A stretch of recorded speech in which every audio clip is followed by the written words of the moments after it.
Imagine two people walking into the exact same luxury boutique. One is wearing a 20T shirt, faded jeans, and sneakers that have clearly seen better days. The other arrives in a tailored suit, a luxury watch, and steps out of a brand new Mercedes. The sales associate smiles immediately at one of them. The other barely gets a glance. But here's what nobody in the store knows. The man in the T-shirt is worth all 80 million. And by the end of this video, you'll understand why luxury brands often treat people very differently. Not because of who they are, but because of what they believe they're worth.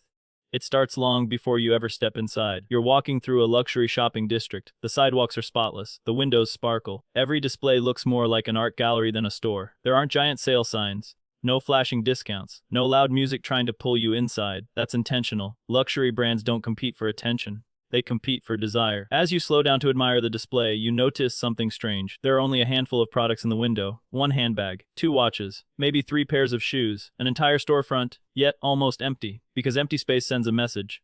If there's so little on display, it must be valuable. And scarcity isn't always about limited supply. Sometimes it's carefully designed. You finally gather the confidence to walk inside. The door opens quietly. The lighting changes. The air even smells different. Every detail has been engineered to make you feel like you've entered another world. A sales associate looks up. Their smile is polite, professional, measured, not cold, but not especially warm either. They greet you. Welcome. Then they wait. Not because they're rude, because they're trying to understand one thing. Why are you here? Luxury stores rarely assume every visitor is a buyer. Many people come to browse. Some come to take pictures. Others simply want to experience the brand. Within seconds, the associate begins collecting tiny clues. Your body language, your confidence. Whether you're looking around nervously or walking with purpose. Whether you immediately ask about prices or ask about craftsmanship. It's not about judging your worth as a person. It's about estimating your intent. Luxury retail is built around relationships, not transactions. Time is one of their most valuable resources. The more likely you are to become a long-term client, the more attention you'll usually receive. You walk toward a leather bag you've admired online for months. Before you even touch it, you glance at the price. The associate notices. Not because they're spying, because experienced sales professionals notice almost everything. You finally ask, how much is this one's? Calmly, force 800, silence. You nod, smile politely, then place it back. The associate thanks you for visiting. No pressure, no hard sell, no discount offer. That's another difference. Mass market stores try to convince you to buy. Luxury brands assume. If the product needs convincing, it may not be the right customer. You leave thinking they didn't care whether you bought anything. In reality, they cared very much, just not in the way you expected. Luxury brands aren't casing every sale. They're protecting something far more valuable. Their image, because the moment luxury feels available to everyone, it stops feeling luxurious. Outside the store, you wonder if they judged you. Maybe they did. Maybe they didn't. But here's something most people never realize. Luxury brands aren't trying to identify who's rich. They're trying to identify who's likely to become part of their world. Those aren't always the same people, and that changes everything. Months later, you come back this time, you've saved enough money to buy your first luxury item. Not a 20,000 watch, not an exotic handbag, something smaller. A wallet, a belt, maybe a silk scarf. For many people, this isn't just a purchase. It's a milestone. You've worked overtime, skipped vacations, said no to countless impulse purchases. Today feels different. The same boutique somehow feels less intimidating. You already know where the entrance is. You recognize the music, the scent, the quiet atmosphere. A different associate greets you. This time, you walk directly toward the item you researched online. There's no hesitation, no wandering. Confidence changes how people respond. The associate notices immediately. Instead of asking, "Can I help you?" they ask, "Hey, have you been looking at this collection?" It's a subtle difference. One question assumes you're browsing. The other assumes you're buying. You mention you've been thinking about it for weeks. The conversation changes. Now they're telling you about the leather, where it's made, how it's stitched, the history behind the design. Notice something interesting. Very little of the conversation is actually about the product. It's about the story. Luxury isn't sold through features. It's sold through meaning. The wallet isn't just leather. It's heritage, craftsmanship, identity. Whether or not every customer values those things, the brand wants every customer to feel them. You decide to buy it. As the payment processes, something invisible happens. Your information enters the brand's customer system. Your purchase history begins. Many luxury houses maintain detailed client profiles, not to invade your privacy, but to build long-term relationships. They know what you purchased, your preferred colors, your sizes, sometimes even important dates if you choose to share them. To many customers, it's just a receipt. To the brand, it's the beginning of a relationship. You leave carrying a shopping bag that instantly changes how strangers see you. People notice the logo. Some assume you're wealthy. Others assume you're successful. A few quietly wonder how much you spent. That's the fascinating thing about luxury. Often, the packaging speaks before the product does. A week later, you receive an email thanking you for your purchase. A few weeks after that, another message arrives. A preview of an upcoming collection. Not everyone receives the same communication. Brands often personalize what they send based on purchase history and customer preferences. You've moved from being completely anonymous to becoming someone the brand recognizes. Not a VIP, not yet, but no longer invisible. Then something unexpected happens. You visit the boutique again. This time, the associate smiles before you introduce yourself. They ask how you're enjoying your purchase. For a second, you're surprised. Then you realize they looked up your profile. Suddenly, the experience feels personal. You aren't just buying products anymore. You're entering a system built around loyalty. And that's exactly what luxury brands want. Because selling you one wallet is good business. Selling to you for the next 20 years. That's exceptional business. But here's the part almost nobody talks about. Buying your first luxury item doesn't make you a valued client, it makes you visible. And visibility is where the real story begins. Because at the next level, luxury brands stop selling to you. They start investing in you. The first purchase changes something. Not your status. Not your bank account. The brand's memory. Luxury brands rarely think in terms of a single sale. They think in decades. Because someone who buys one wallet today could become the person buying a watch, a handbag, jewelry, and custom pieces 10 years from now. To most businesses, you're a customer. To a luxury brand, you're a lifetime value calculation. And that's where everything begins to change. A year passes, you've bought a few more pieces. Nothing outrageous. A belt, a pair of loafers, maybe a fragrance, a small leather bag. Individually, none of them change your life. But together, they tell the brand a story. Not about how much money you have, about how consistently you choose them. Consistency is surprisingly valuable, because luxury isn't built on one expensive purchase, it's built on loyalty. You walk into the same boutique again. This time something feels different. The associate doesn't ask, "Can I help you?" Instead, "Welcome back." Two simple words, but they change the entire experience. They remember your name, not because they have a photographic memory. Your profile appeared on their screen the moment they looked up your purchase history. They already know what you've bought, what colors you prefer, what size you wear. They know which collections interested you before. They even know which products you looked at but didn't purchase. That's not unusual in luxury retail. It's called clienteling, building long-term relationships through personalized service. The goal isn't just to make today's sale, it's to understand your preferences so well that future purchases feel effortless. The associate walks over carrying 2 items. "I thought you might like these. You never asked to see them, but somehow, they match your style perfectly." This doesn't feel like selling, it feels like someone understands your taste. That's exactly how it's supposed to feel. Luxury brands know something fascinating about human psychology.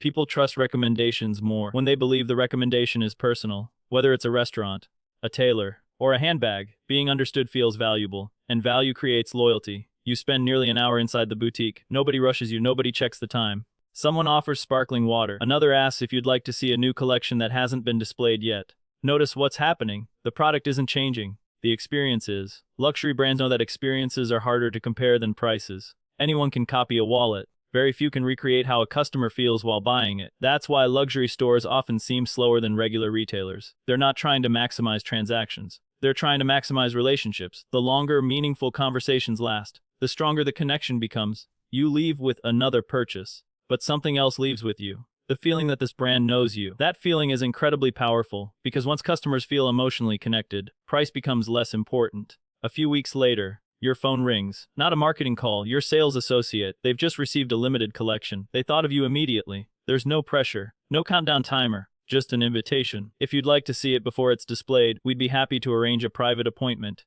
Suddenly, you're not competing with other customers anymore. You're getting access before they even know the product exists. It's psychologically. It's enormous. Because exclusivity isn't about owning something expensive. It's about getting something others can't. Here's the hidden truth. Luxury brands don't reward spending alone. They reward predictability. A customer who spends $30,000 every year for 15 years can be more valuable than someone who spends $20,000 once and never returns. The relationship matters more than the receipt. And that's why the next level has almost nothing to do with shopping. It has everything to do with trust. Now imagine you've been buying from the same luxury house for years. Not obsessively, consistently. Your wardrobe includes their pieces. Your watch collection has grown. Your spouse shops there too. Your purchase history stretches back several years. When you walk through the entrance, the associate greets you before you reach the display. Not because they happen to recognize you, because they were expecting you. You mentioned last month that you might stop by this week. They remembered. Or, rather, their notes did. Clienteling becomes incredibly sophisticated at this level. Sales associates often keep detailed records, not just of purchases but of preferences, milestones, and interests shared during conversations. Maybe you mentioned celebrating an anniversary. Maybe you talked about a business promotion. Perhaps you casually said you've been looking for a specific color that's always sold out. Months later, they remember. Not by accident, by design. Relationships are part of the luxury product. You're guided away from the main showroom, not because you're more important than everyone else, because privacy has become part of the experience. Instead of standing under bright lights with dozens of shoppers, you're sitting in a quiet lounge, coffee arrives, the products come to you. No wandering, no searching. Everything feels slower, intentional, almost effortless. Luxury isn't just removing financial friction, it's removing mental friction. The less work you do, the more luxurious the experience feels. Then comes something money alone can't always buy. A handbag that officially won't be released for another month. A watch allocated in very limited numbers. A leather jacket produced in quantities so small that most customers will never even know it exists. The associate quietly says, "I thought you might appreciate seeing this before everyone else." But that's one sentence. But psychologically, it's worth thousands, because humans naturally value what feels rare. Behavioral economists call this the scarcity effect. When something becomes difficult to obtain, its perceived value often increases. Luxury brands understand this better than almost anyone. Sometimes the waiting list is genuine. Sometimes it's influenced by production limits and demand. Either way, the anticipation becomes part of the product itself. At this point, you're no longer shopping, you're collecting. And collectors behave differently. Collectors aren't asking, they're asking, how much does it cost? Will I have another opportunity? Luxury brands know this. That's why many conversations shift away from price and toward availability, because urgency feels different when it's created by rarity. Instead of discounts, regular retailers say, buy now before the sale ends. Luxury brands say, this piece may not reach our same goal. Completely different psychology. Then something almost invisible happens. You stop introducing yourself. Everyone already knows who you are. The security guard nods. The concierge smiles. Your associate walks over before anyone else has the chance. You're no longer entering as a stranger. You're entering as someone expected. An expectation changes everything. Because once someone expects you, service becomes proactive instead of reactive. Problems are solved before you notice them. Products are reserved before you ask. Appointments are scheduled around your calendar. Not because luxury brands suddenly became generous, because keeping an existing client is often far less expensive than finding a new one. The relationship has become an investment, and investments are protected. But here's where the story takes an unexpected turn. Even at this level, there are still doors you can't open, rooms you've never seen, products you'll never be offered. Not because you can't afford them, because in luxury, money eventually stops being the deciding factor. Relationships do. And at the next level, some clients stop asking for products altogether. The brands start calling them first. There comes a point where something unusual happens. You stop chasing the brand, and the brand starts paying attention to you.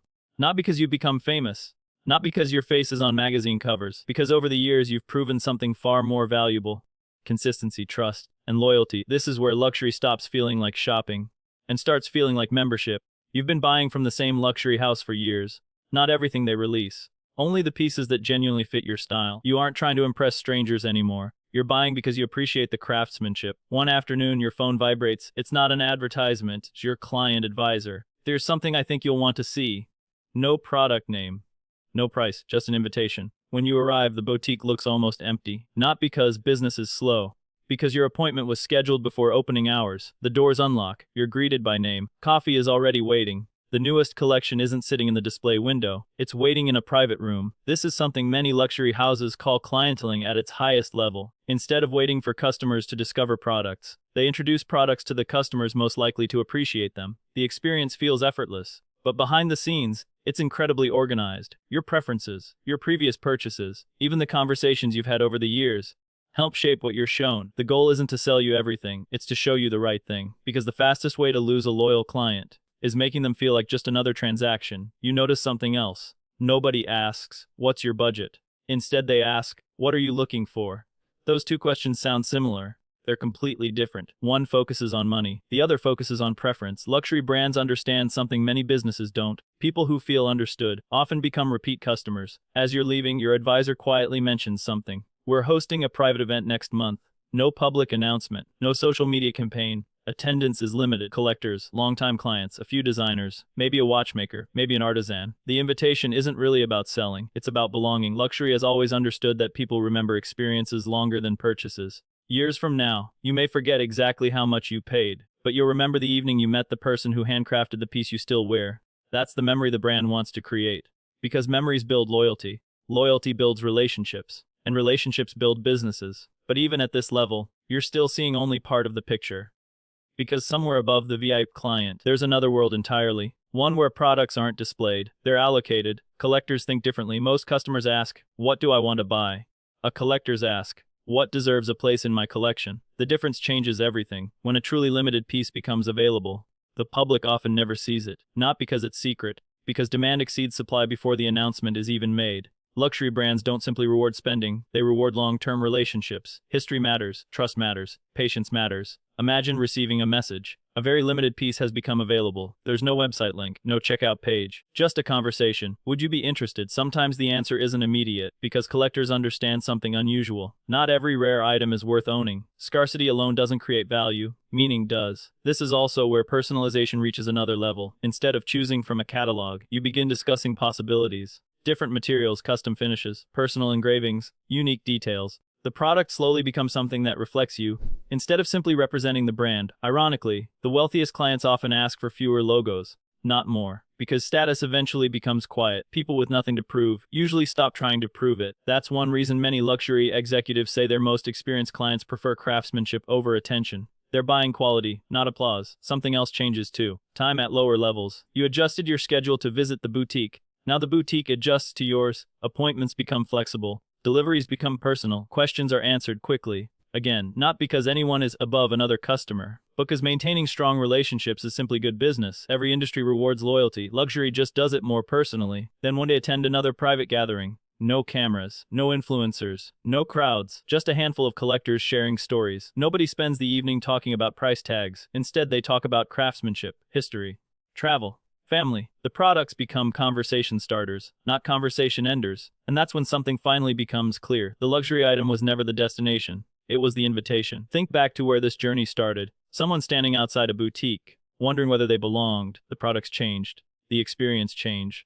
The conversations changed. But something deeper stayed exactly the same. Luxury brands were never simply trying expensive things. They were building relationships. The customer with their first wallet, the returning client, the collector. Each one was being guided into a different kind of relationship with the brand. The treatment wasn't based only on wealth. It was based on perceived commitment, on trust, on history, on the belief that today's customer could become tomorrow's lifelong client. And here's the part most people miss. The richest person in the room isn't always the one receiving the most attention. A billionaire walking into a boutique for the first time may receive excellent service, but a loyal client who has built a relationship over 20 years may receive something even more valuable: recognition. Because luxury remembers. That's why two people can walk into the same boutique, see the same products, speak to the same associate, and leave feeling like they visited two completely different stores.